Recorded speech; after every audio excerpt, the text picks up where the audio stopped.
اور انہوں نے اپنا نقصان پورا کرنے کے لیے وہاں رکھا ہوا دوسرا سامان بھی سمیٹ لیا۔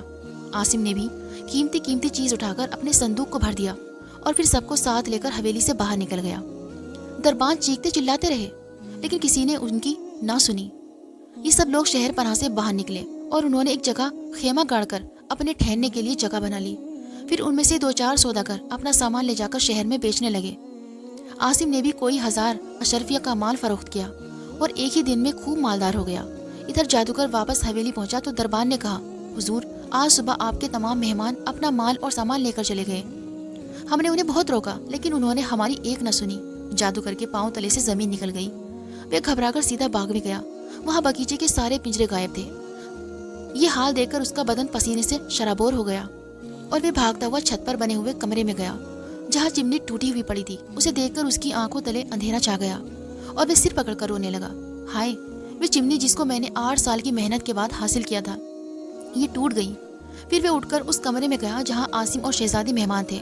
وہاں سے مور غائب تھا اور ناشتے کی چیزیں فرش پر پڑی ہوئی تھی۔ اب وہ سمجھ گیا یہ تباہی اسی لڑکے کی وجہ سے ہوئی ہے۔ پھر اس نے دل میں کہا، مگر یہ کمبخت ناشتہ کر لیتا تو میرے حکم کے بغیر ایک قدم بھی نہ اٹھا سکتا۔ مگر اس چالاک اور ہوشیار لڑکے نے تو نہ موتی اٹھایا اور نہ ناشتہ کیا۔ خیر یہ میرے ہاتھ سے بچ کر نہیں جا سکتا۔ پھر اس نے اپنے کمرے میں جا کر نجومی بھیش بدل کر گھر سے نکلا اور لوگوں سے پوچھتا ہوا شہر سے باہر چلا گیا۔ تھوڑے ہی فاصلے پر خیمے تھے۔ وہ ان کے قریب جا کر سیند لگانے لگا۔ اس کی آواز سن کر شہزادی نے نجوم کو اپنے خیمے میں بلایا۔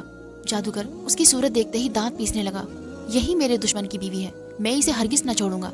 اس کمبخت نے مجھے تباہ کر دیا ہے۔ پھر وہ شہزادی کا ہاتھ چند لمحوں تک دیکھتا رہا۔ پھر اس کے بعد جیب سے ایک بوتل نکالی اور اس کا ڈھکن تھوڑا سا کھول کر شہزادی سے کہنے لگا، اس بوتل کو آنکھوں کے قریب رکھو اور دل میں سوال سوچ لو۔ اس کا جواب اس بوتل کے لگے ہوئے شیشے میں نظر آ جائے گا۔ شہزادی بوتل کو جیسے ہی آنکھوں کے پاس لے گئی، اس میں رکھی ہوئی بے ہوشی کی دوا سانس کے ساتھ اندر چلی گئی اور وہ بے ہوش ہو گئی۔ جادوگر نے خیمے سے سر نکال کر باہر دیکھا کہ ارد گرد کوئی ہے تو نہیں۔ پھر شہزادی کو پچھلی طرف سے باہر لے کر نکل گیا اور جنگل کی طرف چل دیا۔ اتفاق سے اسی وقت عاصم واپس لوٹ آیا۔ وہاں دیکھا تو خیمہ خالی تھا۔ اس نے برابر والے لوگوں سے دریافت کیا تو ان لوگوں نے کہا، تھوڑی دیر ہوئی ایک نجومی شہزادی کے پاس آیا تھا، اس کے بعد ہم نے کسی کو آتے جاتے نہیں دیکھا۔ عاصم کو یقین ہو گیا کہ وہ نجومی اسے بہکا کر کہیں لے گیا ہے۔ پھر اسے خیال آیا کہ کہیں یہ دونوں پچھلی طرف سے تو نہیں نکل گئے۔ اس خیال کے آتے ہی وہ پچھلی طرف گیا۔ وہاں زمین کو غور سے دیکھا تو پیروں کے نشان نظر آئے۔ بس پھر کیا تھا، وہ تیز تیز قدموں سے چلتا گیا تو اسے جادوگر نظر آیا جو کندھے پر شہزادی کو ڈالے ہوئے لیے جا رہا تھا۔ عاصم تیزی سے دوڑنے لگا۔ وہ جیسے ہی جادوگر کے قریب پہنچا، جادوگر نے پلٹ کر دیکھا اور کہا، خبردار مجھ سے دور رہو ورنہ جلا کر راکھ کر دوں گا۔ عاصم بولا، مکار، دغاباز، بدماش، اسے نیچے اتار دے ورنہ تجھے خاک میں ملا دوں گا۔ جادوگر نے شہزادی کو نیچے پھینک دیا اور جیب سے کسی مردے پرندے کا پنجہ نکال کر بولا، اگر اپنی جان کی خیر چاہتا ہے تو واپس چلا جا ورنہ میں تجھے انسان سے جانور بنا دوں گا۔ عاصم نے کہا، بہتر ہے میں جا رہا ہوں۔ یہ کہہ کر وہ ایک طرف چلا گیا اور جھاڑی میں چھپ کر رومال کے ذریعے سانپ بن گیا اور گھاس میں رینگتا ہوا جادوگر کے پیچھے پہنچ گیا۔ وہ شہزادی کو اٹھانے کے لیے جیسے ہی جھکا، اس نے اس کی پیٹھ پر ڈنک مار دیا اور اسے ڈس لیا۔ وہ ہائے کہہ کر نیچے گر پڑا۔ تھوڑی دیر تڑپتا رہا، پھر ٹھنڈا ہو گیا۔ عاصم مٹی چاٹ کر اپنی اصلی شکل میں آ گیا۔ پھر اس نے شہزادی کو ہوا دی، چشمے سے پانی لا کر چھینٹے دیے تو اسے بھی ہوش آ گیا۔ اس نے کہا، اگر میں وقت پر نہ پہنچتا تو یہ مکار نہ جانے تمہارے ساتھ کیا سلوک کرتا۔ شہزادی نے جو غور سے اس کی طرف دیکھا تو وہ ظالم جادوگر تھا۔ وہ گھبرا کر اٹھ کھڑی ہوئی اور کہنے لگی، مجھے کیا خبر تھی، وہ مکار نجومی بن کر آیا تھا۔ عاصم نے بولا، خیر میں نے اسے ٹھکانے لگا دیا ہے، چلو واپس چلیں۔ دونوں جب واپس پہنچے تو سب لوگ اپنا سامان باندھ رہے تھے۔ عاصم نے جب پوچھا تب ان لوگوں نے بتایا کہ ان کا سارا سامان فروخت ہو گیا ہے اور وہ سب واپس جانے کی تیاری کر رہے ہیں۔ عاصم نے کہا، جانے سے پہلے میں چاہتا ہوں کہ چل کر یہاں کے بادشاہ سے سارے حالات بیان کر دیے جائیں۔ سب نے اس نصیحت کو پسند کیا اور سامان باندھ کر عاصم کے ساتھ چل دیے۔ بادشاہ کے محل میں پہنچنے کے بعد انہیں زیادہ دیر انتظار نہیں کرنا پڑا۔ جلدی ہی ملاقات ہو گئی۔ بادشاہ نے اطمینان سے بیٹھ کر سارے حالات سنے، پھر عاصم کو شاباشی دی اور وزیر کو حکم دیا وہ جنگل سے جادوگر کی لاش کو منگوا لے۔ دوسرے دن بادشاہ کے حکم سے جادوگر کی حویلی عاصم کو دے دی گئی اور وہ اس کا مالک بن گیا۔ پھر بادشاہ نے اسے اور بھی جاگیر بخشی اور اس خوشی کے موقع پر سوداگروں نے اور ملک کے شہزادوں اور بادشاہوں نے بھی بہت کچھ انعام دیا، کیونکہ عاصم چور تھا لیکن اس کی ہمدردی، بہادری اور ہوشیاری کے سبب سے مغرور شہزادی کو اس سے محبت ہو گئی اور اب اس کے ساتھ زندگی بسر کرنا چاہتی تھی۔ عاصم نے تو اسے اس خیال سے اسے ڈسا تھا کہ شہزادی کو لے جا کر پریشان کروں گا، دکھ پہنچاؤں گا، تاکہ غریبوں کو سخت سزا دینے اور انہیں تکلیف پہنچانے کا نتیجہ اسے مل جائے۔ لیکن ساتھ رہنے سے اسے بھی محبت ہو گئی اور وہ بھی اس کے ہمراہ زندگی بسر کرنا چاہتا تھا۔ کچھ دن بغداد میں رہنے کے بعد عاصم نے شہزادی سے کہا، تمہارے والد صاحب بہت پریشان ہوں گے، چل کر انہیں تسلی دینا چاہیے۔ شہزادی اس بات کو سن کر بہت خوش ہوئی اور اسی روز دونوں اپنے ملک روانہ ہو گئے۔ بادشاہ اپنی اکلوتی بیٹی کی غم میں نڈھال ہو رہا تھا۔ صحت گر چکی تھی، آنکھوں سے ہر وقت پانی بہنے کے سبب بینائی کم ہو گئی تھی۔ اس کی بیٹی اچانک جو اس کے پاس پہنچی تو اس کے جسم میں ایک نئی روح اور تازہ قوت آ گئی۔ اس نے شہزادی کو سینے سے لگایا، پھر اسے خیال آیا کہ بیٹی تو مر چکی ہے۔ اس خیال کے آتے ہی وہ گھبرا گیا اور کہنے لگا، تو کون ہے؟ میری بیٹی تو مر چکی ہے۔ شہزادی نے ہنس کر کہا، ابا جان، مجھے سانپ نے ڈس لیا تھا اور سانپ کا ڈسا ہوا 3 دن تک زندہ رہتا ہے۔ بس دوسرے دن یہ صاحب مجھے قبر سے نکال کر بغداد لے گئے اور میرا زہر چوس کر مجھے ہوش میں لے آئے۔